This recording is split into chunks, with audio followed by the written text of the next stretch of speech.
It's actually only 40 feet wide. Now, the reason why that's so skinny and narrow is because on the front side of the building, the city requires a 30-foot setback from the river where buildings are constructed, so we can enjoy that space in front. And on the back side, Amtrak trains run right underneath the building. That's why you have all these circular vents on the right-hand side of this wall. So because of that, you have this really skinny, narrow base and a tall, tall building in the Windy City. There's going to be some sway. People are always surprised to know that the majority of the tall buildings here in Chicago are all designed to withstand a certain amount of sway, up to 6 to 8 inches. The idea is to bend, but not break. However, if you were to be working away on the top floor of this office building, you yourself could get seasick or nauseous from the sway of the building. So they have to do something to stabilize it. So this building uses a stabilization technique known as inertial slosh dampeners. A little bit harder to say and a little bit harder to understand than the blow-through floors. I want you to imagine on the top floor of this office building, 160,000 gallons of water separated in between 12 tanks. Now when the building sways in one direction from the wind, these tanks simultaneously slosh in the opposite direction, absorbing the kinetic energy and bringing the building to rest faster. That's inertial slosh dampeners. Think of giant water shock absorbers. That's how this building stays standing in the Windy City. Pretty crazy, right? We're coming up on the left-hand side to this reflective blue glass office building. This is the Bank of America building, only recently finished construction about 3 years ago. Cost $800 million to build, and it completely replaced the 1950s office building that stood there before they demolished it to make way for the Bank of America building. But before they did so, they tore off these wavy aluminum panels from that 1950s office building. They dusted them off, they buffed them up, and they slapped them onto the front face of this building right at eye level for a bit of architectural continuity. Once again, that idea of paying respect to the history and heritage of our city. Remember how we talked about the city required a 30-foot setback from the river? Let's see how this building gets away with it. They created these 3 giant tripod legs that go from the base of the building all the way up to the 3rd floor to support the building, get the amount of office space they need, all while adhering to those rules. Now, you might be thinking to yourself, Erica, what are you talking about? The next building's built right up against the river. That's because it was constructed before those rules were enacted. We're about to enter into what we like to call here at Shoreline, the time machine. Now, why we call it that is the next 5 buildings we're going to be looking at, all on our right-hand side, are all built in chronological order. So we're going to decode these buildings. We're going to let them tell us a little bit more about society throughout each generation of architecture here in the United States. We're going to need our social science house for this one. The first one coming up on the right is in the style of Art Deco, the style of the late 1920s, same style as Merchandise Mart. The streamlined verticality is in fact meant to be a metaphor for the upward mobility experience in the upper middle classes. You're going to notice ornate design on the front face of this building. However, they no longer constructing buildings in that handcrafted European style. They are now using big industrial American man-made machines. After the Roaring 20s, the United States falls into the Great Depression and World War II. Because of this, there was virtually no large office buildings constructed around the United States from 1931 all the way to 1957. That's almost an entire generation lost of architecture. And when they rebooted it in the late 1950s, they stripped it down to its bare essential core to come up with Black Box Modernism. This is Gateway Center 1 and 2, the next 2 buildings we're going to be looking at. They use cheap materials, steel frames, darkened windows. They're machines to work in, built for the working class. Our question today is why?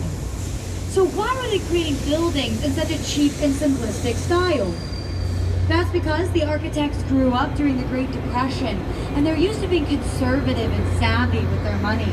They were too busy building the infrastructure of this country to be worrying about, oh, should we put a gargoyle here or some decorative metals there? No, they needed office buildings and they needed them fast. The father of this genre, his name is Mies van der Rohe, and he was the most influential architect of the 20th century.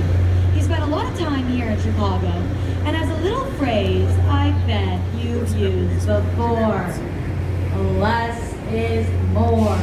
And that's exactly what these buildings are. He found the beauty in the simplicity of the design, the utility of the building. Moving right along to the 1970s, that's this white boxy looking office building. You can see some effects from black box modernism onto this next style, right? We're still in the box. This style is known as international style. That's because it's non-site specific. You can find an office building like this really anywhere all over the world. Depending on where you're from, I bet you've seen an office building that looks something like that in your own hometown. Now, as we groove our way into the 1980s, we are no longer in the box. In fact, we are out of the box.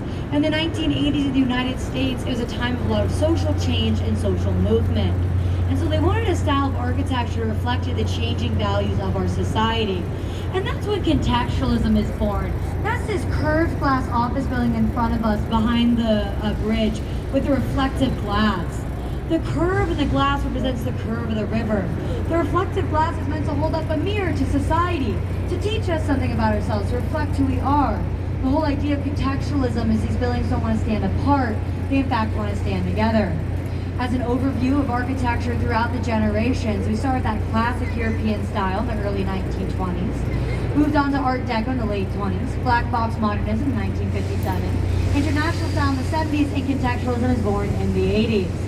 If you look over here on your left-hand side, you might just be able to get a peek of what I think some of you are already looking at, and that would be the tallest building here in Chicago, the Sears Willis Tower. Now, if you look up right now, you're going to see about 5 glass boxes up there. That's a really nice overlook. So you can stand in one of those glass boxes if you are brave enough and look down at the city. So there's probably some people looking down at us right now. So we can go ahead and give them all a wave, right? Smile and wave, boys, smile and wave.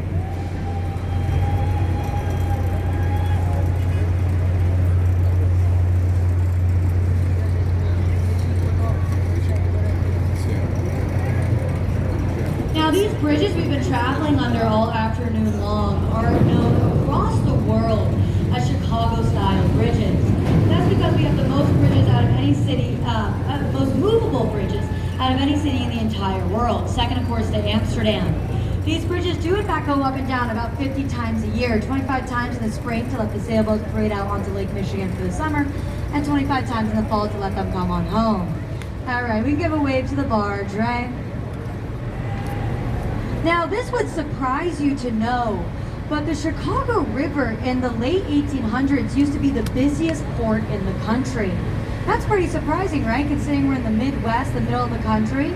Well, that's because this little unassuming river was the only thing that separated the East Coast, connected the East Coast to the Mississippi River at the time. So this served as a large hub for transportation and merchandise, and it continues to do so today, as we saw that barge just passing through right there. Coming up on the left, the building we're going to be talking about, I promise you, nobody was talking about this building 8 years ago until they spent $700,000 to be put on the map. And I mean that quite literally. This is basically a gigantic "You Are Here" map. It's a 2-scale grid of the downtown district of Chicago. That red brick represents where we are right now. So to help orient ourselves on this tour, what we did is we traveled down that main branch of the Chicago River, met up at Wolf Point, went up the north branch, made a U-turn, and now we're heading down the south branch. So that just helps us understand a little bit better about where we've been traveling. Just past our contextualism beauty on the right-hand side is this concrete-looking building.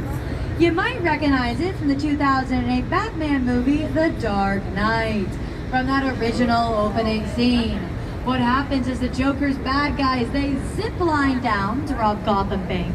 The Joker then escapes in a school bus full of cash through the windows and gets away down Van Buren Street. What the Joker did not realize, however, was he was actually robbing an abandoned post office. So that's what this building's been till about 2016, where they spent $900 million to reconvert it into tech office space. So you're going to see companies such as Cisco and Uber all working on this building today. All right, we're going to switch gears for a little bit here. And we're going to be hearing 3 stories to better understand the history of Chicago and its people. The first story we're going to hear is of the Great Chicago Fire of 1871. Now, if you know anything about this story, you probably know something about a cow and a kerosene lamp. That all goes to answer the question, how did the fire start? But before we get into the more playful myth, we're going to begin with the more tragic facts of the event. 1871, October 8th, 9 p.m. on a Sunday. A fire breaks out in Chicago. Now, it was a perfect storm for a fire. What I mean by that is it's rumored to not have rained since July. Our city was poorly constructed out of wood. I'm talking everything was made out of wood. The streets were made out of wood. The sidewalks were made out of wood. The buildings were made out of wood. And to make matters worse, there happened to be 30-mile-per-hour winds that day. Now what this wind did is it created a giant tornado, almost a vortex of fire that leapt across the Chicago River not once, but in fact twice. So you can imagine the scene. People were running for their lives as this tornado of fire was terrorizing the city. The fire raged on for 3 days, and what it left our city with was 17,500 buildings burnt down to the ground. 100,000 people were left without a place to work, their home. 300 people lost their lives, and 3.5 square miles of this city were burnt down to the ground. That is to date the largest urban fire. Whew, okay. Now that we got all those tragic facts out of the way, we can now talk a little bit more about the playful myth. So we're going to try to answer the question together, how did the Great Chicago Fire start? Now nobody knows the answer to this question. That's where we get all great urban legends or urban myths, stemming from a question we cannot answer. But this is what we do know for facts. We know the fire started in Miss Catherine O'Leary's barn, which isn't too far from where we are right now. We know Miss Catherine O'Leary was an Irish immigrant who too was why she was blamed. We know she had a cow, and we know the people of Chicago were angry. They were looking for escape. Cow. And so they blamed it on Miss O'Leary's cow, saying it purposely kicked over that kerosene lamp and started the Great Chicago Fire. Now, who knows if that story's true or they just made it up to sell more newspapers, but that's the way it goes here in this city. That fire is known as the worst and the best thing to happen to Chicago. It was the worst because the first city burnt down to the ground. What rose from its ashes was the second city. That's the city we're in and surrounding ourselves by today. That's partially where we get the nickname, the Second City. This architectural boat tour wouldn't have been made possible without the Great Chicago Fire, because architects from all over the country moved to this great city to rebuild it, and they did just that. And within a half a generation, the architects got a little bit smarter and a little bit wiser, and they started to realize, I think wood is in fact flammable, and the first 10-story steel-frame skyscraper was born right here in this city. They had done such a good job at rebuilding themselves, they were able to host the World Fair of 1893, bringing us to our second story. This was a huge deal for Chicago. It was their chance to put themselves back on the map, to prove they once again were a world-class city. So they put a young architect in charge of planning the campus for this fair. His name is Daniel Burnham. He's an important architect. We'll talk more about him later on. And he created 220 temporary buildings in the south side of the lake in Jackson Park. And the classic European style, he painted them white. It looked as if Venice, Italy was imported into Chicago. You might have heard the book, The Devil in the White City. That's what it's all referring to. Now this campus, it was meant to awe and inspire with its beauty. That's because Daniel Burnham comes from an architectural philosophy known as the Beautiful City movement. Now get this, people in this philosophy, this school of thought, what they believe is that a beautiful city has the effect to inspire and dignify us. That we in fact are made better in society by the beauty that surrounds us. I don't know about you guys, but I definitely believe in this philosophy when I see the beautiful city of Chicago and the warm and welcoming people that live here. A few things debuted at that World Fair you might recognize today, such as Wrigley Chewing Gum, Primo Wheat, Cracker Jacks, PBR won a blue ribbon going from Pabst to PBR, the spray paint can, the dishwasher, the zipper, and of course, George's Ferris wheel. Now this Ferris wheel was one of the first of its kind, and it was so big it could hold 1,200 passengers. It was meant to rival the Eiffel Tower in Paris. 27 million people from all over the world came to this fair. What they saw was this beautiful campus created for them. They saw the first skyscraper. They saw George's Ferris wheel, and they left impressed. They said, wow, Chicago really is a world-class city. And in fact, that fair did put them back on the map after the Great Chicago Fire. But what it did more so is it created a hunger within the Chicago citizens, a hunger for more beauty, for more excellency. So the city leaders at the time, they said, hey Daniel, you did such a good job with the World Fair. We want you to reimagine Chicago. We want you to reconceptualize it. And he did just that, bringing us to our third and final story, Daniel Burnham's plan for the city. Here in Chicago, they've been city planning longer than any other city in the US. They're pretty good at it. And Daniel, he wants Chicago to be the Paris on the prairie. Think fountains, gardens, monuments, museums. He also wants Chicago to be a city within a garden. Now that's very different than a garden within a city, right? He wanted every single Chicago citizen to be in walking distance from a park. Today in Chicago, we have 613 parks. That is 9% of our land. And the 246 neighborhoods here, the majority of them named after the park they're next to, such as Lincoln Park, that's where I live. Also happens to be the largest park here in Chicago. That's 1.5 times bigger than New York City's Central Park, so that's a pretty big park.